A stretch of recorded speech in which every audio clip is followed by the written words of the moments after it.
कभी रनवाल में मिलता है बड़ा। कच्चा दूध इस्तेमाल मसलन कब किया, 1 साल पहले, 2 साल पहले? कोई 4-5 साल 3-4 साल पहले। कच्चा दूध इस्तेमाल ज़्यादा किया 3 साल तक, तब तक मैदा ठीक रहा? नहीं इस्तेमाल करते ही मैदा ख़राब रहा है? तो फिर भी करते रहे आप, किसी ने रोका नहीं है, नहीं, मैं समझाया गया ही नहीं? नहीं कभी किसी के पास। अच्छा, किसी के पास गया नहीं, तकरीबन जैसे कहते हैं वो उम्र है, वो रात में था तो करता रहा। बर्दाश्त में था वो करते रहे, बिल्कुल ठीक है। उसके ओके, बाद क्या हुआ कि मीठे के बाद साथ साथ उसमें ना जिगर का भी मसला था। ठीक है, उसके जिगर में बाद भी खराबी आ गई। हाँ, उसके बाद तंतरियों में कब्ज वगैरह बहुत ज़्यादा रहने लगी, कब्ज इतनी शदीद। उसके बाद फाइल का मसला बन गया। और अभी मेरे पहले मतलब मौके वाले जल्दी पकाना करवाया। ठीक, 24 घंटों के बाद पकाना आता है वो बिल्कुल करनी है।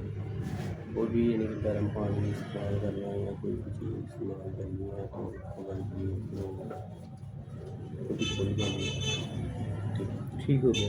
अभी इलाज करवाया कोई आपने किसी तरह का? मैंने तकरीबन होम्योपैथी की दवाई खाई तकरीबन भाई 1 साल का। उससे तकरीबन सेहत अच्छी हो गई थी।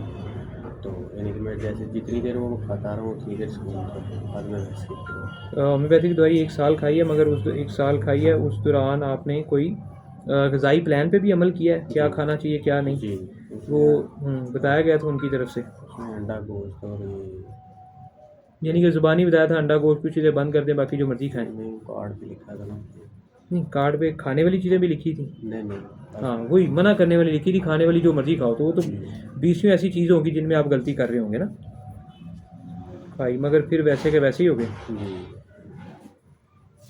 ओके, इलाज में इलाज बिल ग़िज़ा, ग़िज़ा का मालूम होना, ग़िज़ा के मतलब पता होना ये बहुत ज़रूरी है ना कि इंसान ने क्या खाना पीना, अगर उसके मतलब मालूमात नहीं मिलेगी तो ज़िंदगी मुस्तकिल कभी भी ठीक नहीं हो सकती ना। अच्छा, अभी जो आप बात मुझे बता रहे हैं जिसमें आंतों में कब्ज़ ज़्यादा है, बवासीर है, मक्कड़ के अंदर मोतिये बाहर आते हैं, ये सब कुछ अभी है? जी ये सब ऐसे ही चल रहा है। इसका मतलब है मर्ज़ नहीं निकली। तो जो हमने बताया कि आपका मिजाज खुशक गर्म है और इसी के अंदर ये सब कुछ होता है। जी वीडियोज़ वगैरह देखी है आपने मेरी? मैं सारी ठीक। और खुशक गर्म के मतलब वीडियो सुनी होंगी ना? बिल्कुल सही है, ठीक हो जाती है इंशाल्लाह। बाकी ब्लड प्रेशर तो नहीं हाई होगा कभी? उसका नहीं आइडिया। आइडिया नहीं है, बिल्कुल सही है। और मीठा खाने को दिल करता है ज़्यादा या नहीं? मीठा ठीक हुँ? खाता हूँ, ठीक है। दिल भी बहुत ज़्यादा बात करता है या बिला वजह बस? तो बस मैं ना तकरीबन कोई चाय तकरीबन 1-2 दफ़ा बस पीता हूँ। ठीक हो गया। ठीक है। चीज़ें खाने पीने वाला जो प्लान देंगे उसको फॉलो करिएगा ताकि ज़िंदगी बेहतर हो सके। फिर जिस्म की दर्दें, थकावटें, कमज़ोरियाँ, सुस्ती ये सब कुछ बेहतर होगा। तकरीबन वो बाइक चलाता हूँ सारा दिन। बाइक चलाता हूँ, ये तकरीबन ये जो है ना चाह कंधों में खिंचाव है, बाइक राइडर का काम करते हैं तो ये चीज़ें सेट हो जाएंगी इंशाल्लाह।